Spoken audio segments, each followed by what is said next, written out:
Estamos no tempo pascal, o prolongamento na liturgia da celebração solene da Páscoa anual. Neste ano, nem todos tiveram a oportunidade de celebrar a Páscoa presencialmente, mas certamente o fizeram em casa, através dos meios de comunicação, por meio da oração pessoal, por meio da escuta da palavra de Deus. E que bom que assim tenha sido, porque a experiência, ou o fato da ressurreição de Jesus é fundamental para nós. É aí que está o alicerce da nossa fé. É porque Cristo morreu e ressuscitou que nós estamos aqui. O seu projeto de vida, a sua missão, o seu sonho, não ficaram enterrados com ele na sepultura, mas estão vivos, porque ele está vivo no meio de nós. É muito bonita a nossa liturgia quando o padre diz, o Senhor esteja convosco, e nós dizemos, ele está no meio de nós. Esta é uma aclamação pascal. Se ele está no meio de nós é porque ele está vivo, atuante, presente. Então nós afirmamos com esta resposta a nossa fé na ressurreição, fundamento de toda a nossa caminhada cristã. Mas é algo que nós temos que ir renovando a cada dia, fazendo crescer ao longo da nossa caminhada. O Evangelho de hoje fala mais de uma vez que os discípulos tiveram dificuldade em acreditar. Não foi simples para eles aceitar o fato da ressurreição. Não foi assim de uma vez por todas. Eles fizeram um caminho progressivo, não diria de compreensão, mas de acolhimento desta verdade. E foram deixando que esta verdade se tornasse uma realidade na vida deles. Primeiro, pela graça de Deus, é claro.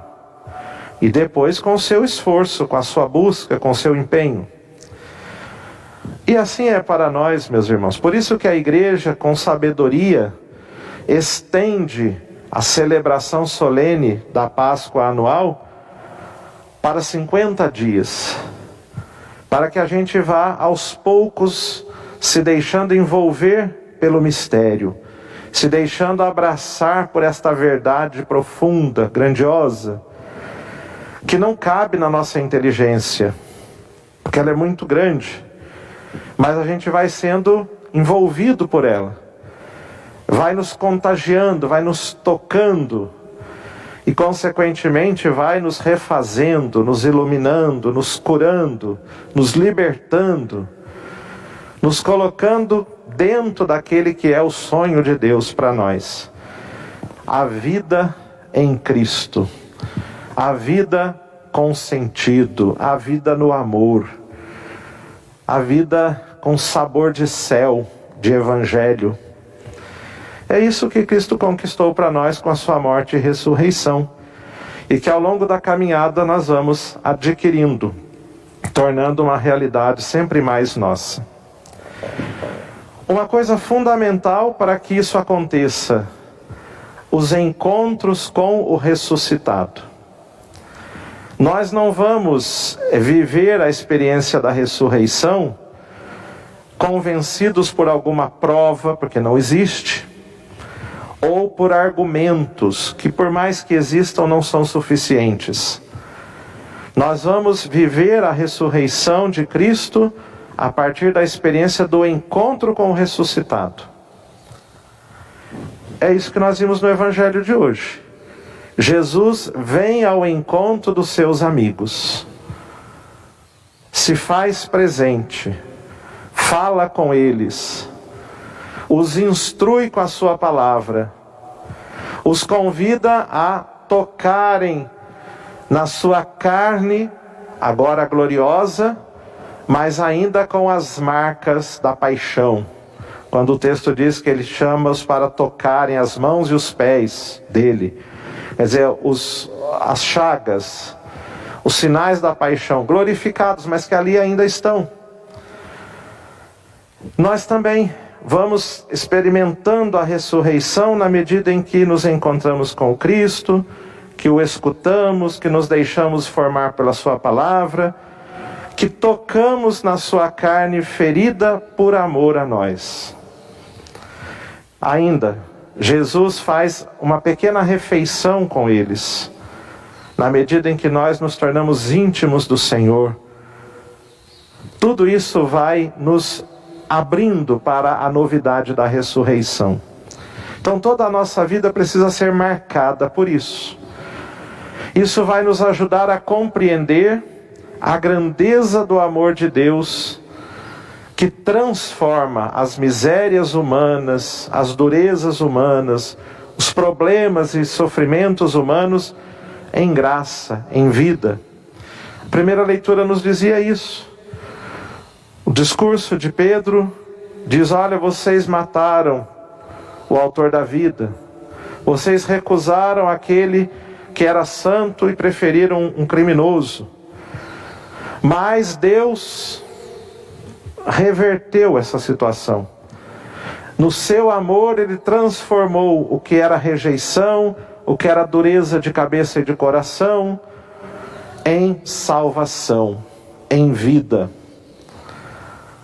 Que bonito a gente pensar num Deus amor, num Deus que sabe tirar coisas boas daquelas coisas ruins.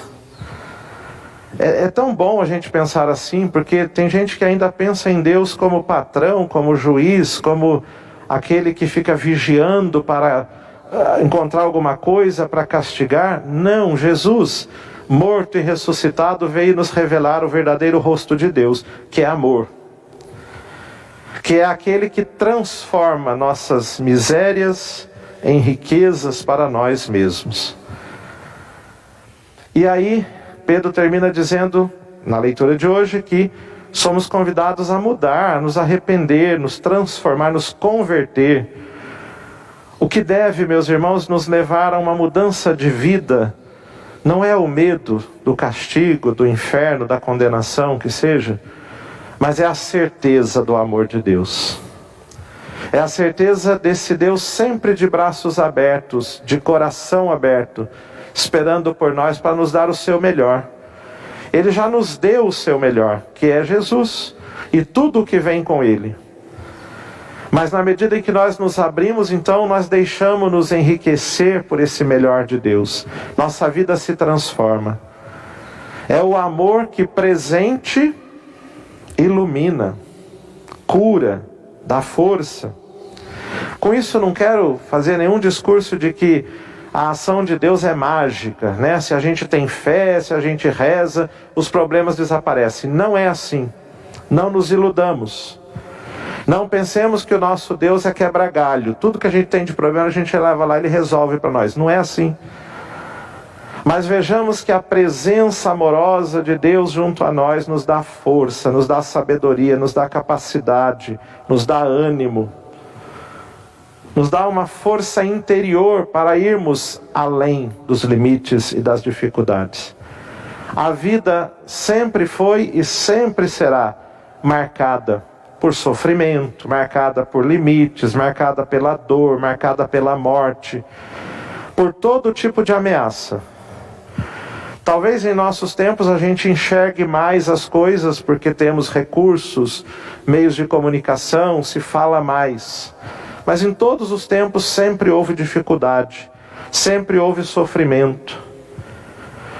A presença de Deus não elimina tudo isso, mas transforma o coração para ver as coisas com outros olhos. E dá força para a gente continuar em pé, para a gente lutar, inclusive para transformar algumas dessas coisas quando são possíveis. É a criatividade do amor de Deus em nós. Segundo a leitura, São João nos diz que nós temos um defensor junto ao Pai. Jesus Cristo, o justo. Que expressão bonita, não estamos sozinhos. Não estamos largados às dificuldades. Cristo é o nosso defensor. Cristo é o nosso advogado, aquele que está ao nosso lado, que nos apoia, que nos defende, que se oferece por nós. Mas, Padre, eu tenho problemas. Sim, é verdade, mas Ele está do nosso lado.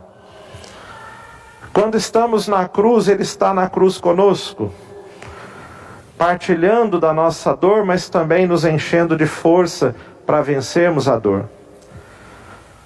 Ele é o nosso defensor. Confiemos nisso.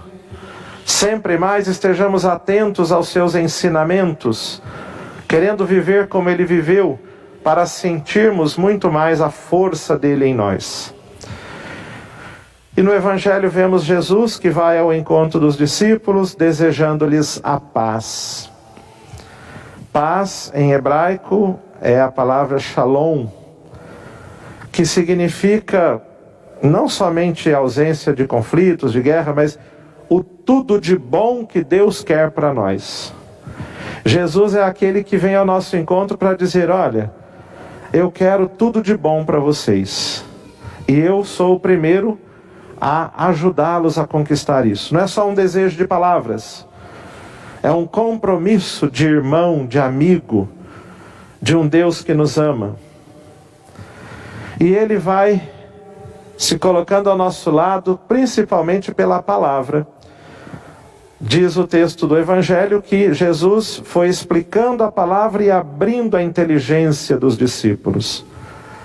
Não é só a inteligência aqui, cabeça, cérebro, mas toda a compreensão, o coração, os sentimentos, a vida, o jeito de ser. A palavra de Deus, meus irmãos, tem uma força muito grande na nossa vida. Se de fato ela entra no nosso coração, ela transforma a nossa vida. Ilumina os nossos olhos para ver de uma maneira diferente, inclusive o sofrimento e a dificuldade. Abre os nossos ouvidos para escutar, às vezes, aquilo que não é dito. Escutar a dor do irmão. Escutar aquilo que está escondido no silêncio do sofrimento humano. Escutar Deus presente em todas as realidades, em todas as situações. Escutar Deus presente nas pessoas, até naquelas que são diferentes de nós e que às vezes não são tão fáceis de nós acolhermos. Mas quem é formado pela palavra de Deus tem ouvidos apurados para escutar o que está dito no silêncio, no escondimento. Quem é formado pela palavra de Deus tem mãos abertas para partilhar. Não para reter, não para acumular, para pensar só em si. Quem é formado pela palavra de Deus tem pés ágeis para ir ao encontro de quem precisa. Seja para anunciar a boa nova do reino, seja para servir, seja para estar junto, para ser ombro amigo, para enxugar lágrimas. Quem é formado pela palavra de Deus tem coração sensível, aberto para os outros.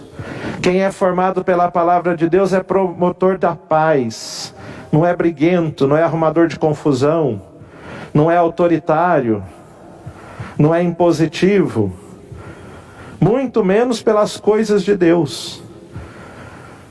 Hoje, infelizmente, há quem brigue pelas coisas de Deus. Não, quem é de Deus não briga nem pelas coisas de Deus, no sentido de querer se impor, de querer determinar para o outro.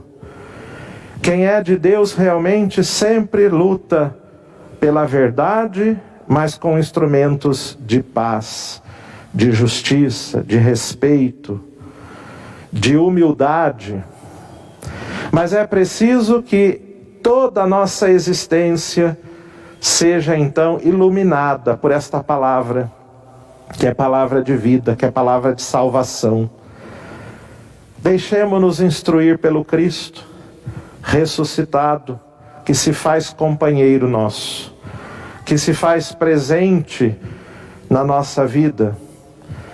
e com a sua palavra vai nos formando, nos transformando, nos renovando e nos constituindo testemunhas suas. Só pode ser testemunha do ressuscitado quem de fato se encontra com o ressuscitado. Não quem ouviu falar, não quem leu nos livros, não quem tem um conhecimento teórico dele. Pode até falar, mas não convence, não transmite verdade. Mas quem se encontrou com o ressuscitado de verdade, quem foi tocado pelas suas chagas gloriosas, dolorosas, mas como sinais de amor, quem escutou profundamente a sua palavra, esse sim é testemunha. E como dizia o comecinho do Evangelho, né? Enquanto os 2 discípulos, aqueles que estavam indo para Emaús, estavam falando, contando a experiência que eles tiveram com Jesus no caminho, Jesus se fez presente. Quando nós falamos da nossa experiência, ou seja, quando nós testemunhamos o encontro com o ressuscitado, ele se faz presente. Ele é percebido. Convence, portanto, quem experimentou. Não quem estudou muito só. Não quem ouviu falar ou leu muitos livros. Mas quem fez esse encontro com ele. Faz com que as pessoas o experimentem vivo, presente e atuante. Desejemos isso para nós, meus irmãos. Que cada encontro com o ressuscitado, aqui na liturgia, ou lá em casa, na oração pessoal, na meditação da palavra, ou quando a gente está caminhando, rezando, pensando em Deus, ali também é lugar de encontro com o Senhor, pode ter certeza disso. Que cada encontro com o Senhor nos faça sempre mais livres, parecidos com Ele e testemunhas suas. Amém.